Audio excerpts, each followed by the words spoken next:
And they also plan to say, we have no evidence of cyber manipulation of election infrastructure intended to alter results. Here's the bottom line. What people need to know is Obama's intel community was about to give Obama a presidential daily brief that totally dismissed, downplayed, poo-pooed, choose your word, the notion that Russia had meaningfully interfered in the 2016 presidential election.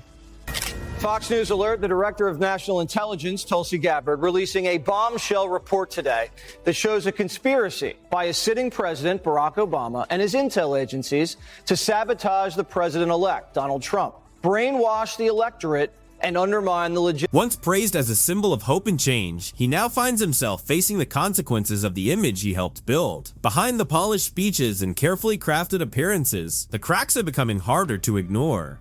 As Megyn Kelly and Jesse Waters take a closer look, the carefully protected reputation begins to unravel. The Netflix shine starts to wear off, the podcast talking points lose their impact, and the applause is replaced by growing questions.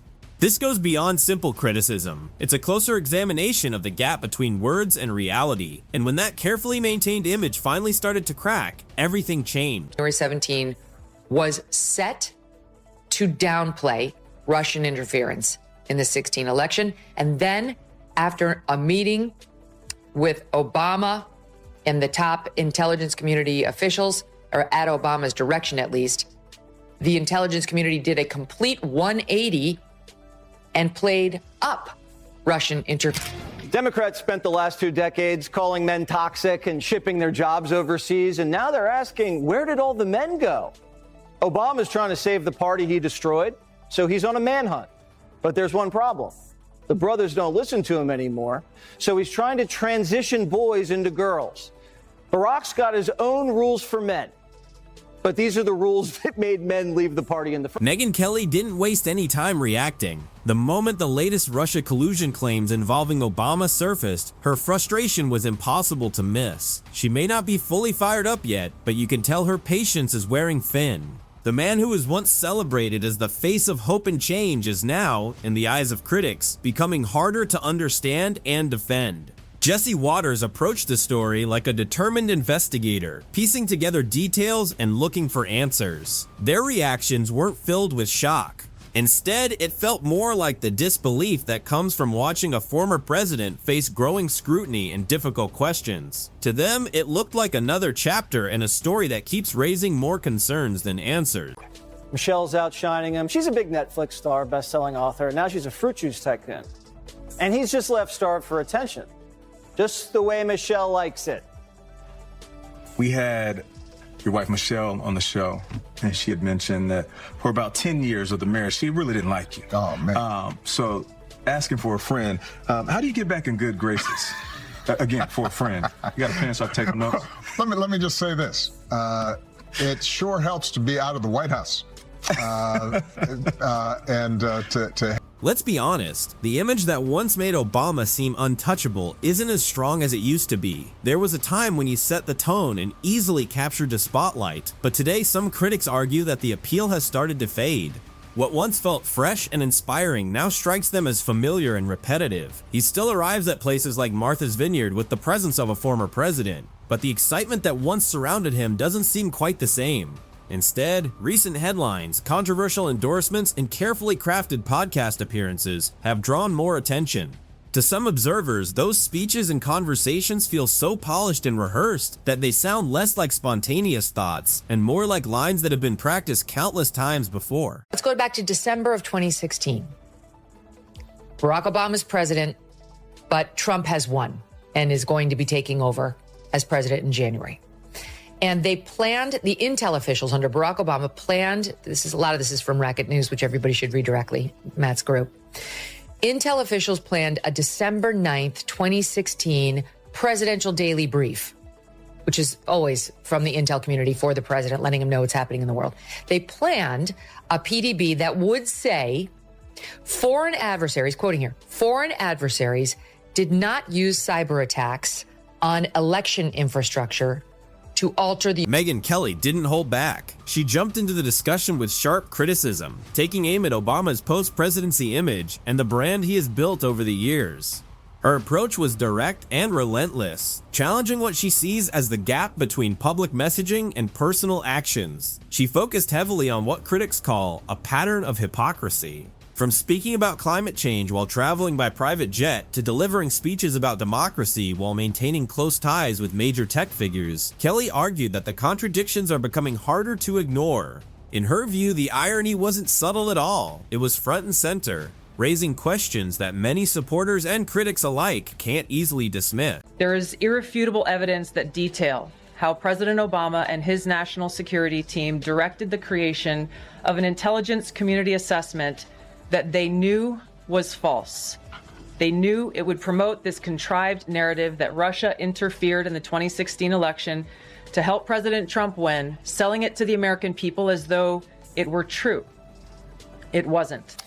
Gabbard got her hands on a House intel report that's been locked away. Then Jesse Waters jumped in, pointing to what he sees as a long list of contradictions surrounding Obama's public image. He brought up everything from the Nobel Peace Prize controversy to military actions carried out during Obama's presidency, arguing that those issues still deserve scrutiny today. Waters also questioned Obama's reputation as an everyday man of the people, highlighting his high-paid speaking engagements, major media deals, and star-studded events.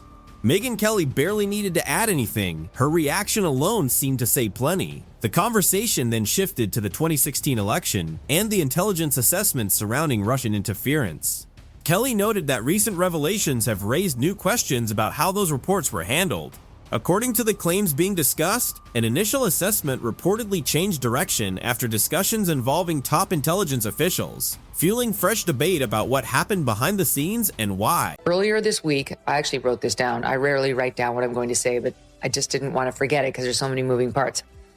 We learned that intelligence community assessment of January 17 was set to downplay Russian interference in the 16 election. And then after a meeting with Obama and the top intelligence community officials, or at Obama's direction at least, the intelligence community did a complete 180 and played up Russian interference. The criticism didn't stop with the 2016 election debate. For Megyn Kelly and Jesse Waters, that was only the beginning. They turned their attention to Obama's broader legacy, taking a closer look at some of the policies and controversies that still spark debate today. Kelly pointed to Obamacare, arguing that while it was promoted as a major healthcare breakthrough, many Americans found the system confusing and difficult to navigate.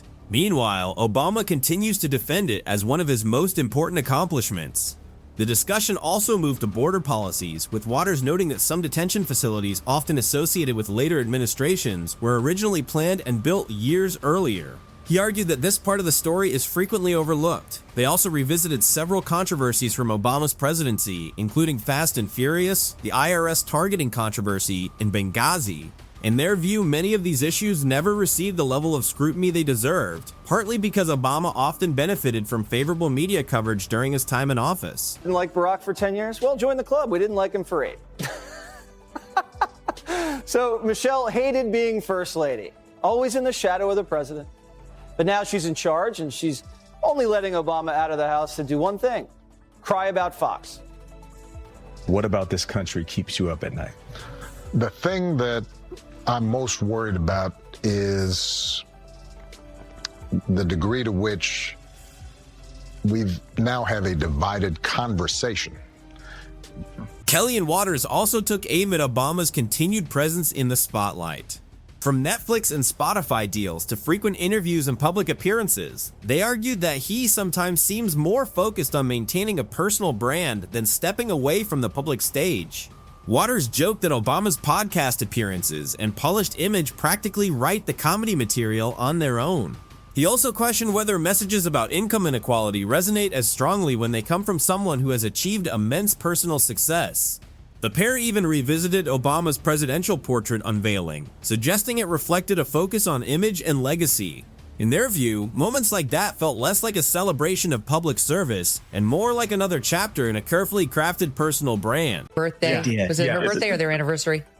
Yeah, He chose the least attractive photo of her that's ever been released. I mean, this is just wrong. Michelle Obama can look very nice in a photograph. This ain't it. She's got the kerchief on her head. They're about 20 feet apart in this intimate dinner. And he looks great. This is classic, right? Like, he's like, this is a great picture. He's got the 1,000-watt smile. Kelly and Waters argued that Obama's speeches today often sound familiar, returning to the same themes of hope, change, and unity. While polished and well-delivered, they suggested the message no longer feels as fresh as it once did. Kelly joked that some of his speeches are so predictable they could be turned into ready-made motivational quotes. Waters added that watching Obama engage in today's political landscape sometimes feels like someone trying to revive an outdated trend. The conversation also touched on foreign policy, with Waters revisiting debates over military actions, diplomatic decisions, and the Nobel Peace Prize Obama received early in his presidency. In his view, those topics continue to raise questions and fuel criticism years later. Because he couldn't care less about the environment. This weekend, the former president was in LA grabbing a bite to eat with his daughters, and obviously at a very trendy restaurant. And while the Obamas dined on $20 sushi rolls, their SUV sat idling outside, just spewing pollution into the air. Idling for hours. Check out the video from the Daily Mail showing Barry just casually strolling out of the restaurant, not a care in the world, before jumping into the SUV. What happened? I thought Barry loved the environment. That doesn't look like a guy who cares about his footprint too much. And it certainly doesn't look like the... Megyn Kelly was especially critical of Obama's comments about misinformation, arguing that they ring differently when delivered alongside some of the most powerful figures in the tech industry. In her view, there's a contradiction between warning about echo chambers and operating within highly controlled media environments. Jesse Waters added his own humor, joking about Obama's carefully managed public image and suggesting that even future memoirs might feel more like curated playlists than personal reflections. Kelly closed by arguing that Obama remains a skilled public figure with a polished presence, but she believes that beneath the speeches and symbolism is a political legacy that deserves closer examination. For critics, the growing debate isn't about his image, it's about the long-term impact of the decisions made during his presidency. Which really was, it was stark. All these former presidents came in with their wives, and then there he was. It was jarring. All alone. It was jarring, wasn't it? Yeah. I mean, just the spectacle of it all. Got to spend a minute on the Obamas, because there seems to be some momentum picking up in the rumor mill about their marriage. All right, I'm going to bring you what I know. Kelly and Waters argued that many people are paying closer attention to questions and controversies that they believe have not been fully addressed. While much of the media may avoid certain topics, they contend that public curiosity hasn't gone away. They noted that Obama still has a loyal following and remains a powerful public figure, capable of drawing large audiences through speeches, interviews, and media projects. But they also argued that as time passes, more people are revisiting parts of his record and legacy with a more critical eye. In their view, the image of flawless leadership is becoming harder to maintain as old debates resurface and new questions emerge. Kelly and Waters frame their criticism as an attempt to look beyond the carefully crafted public image and focus on the lasting impact of Obama's presidency.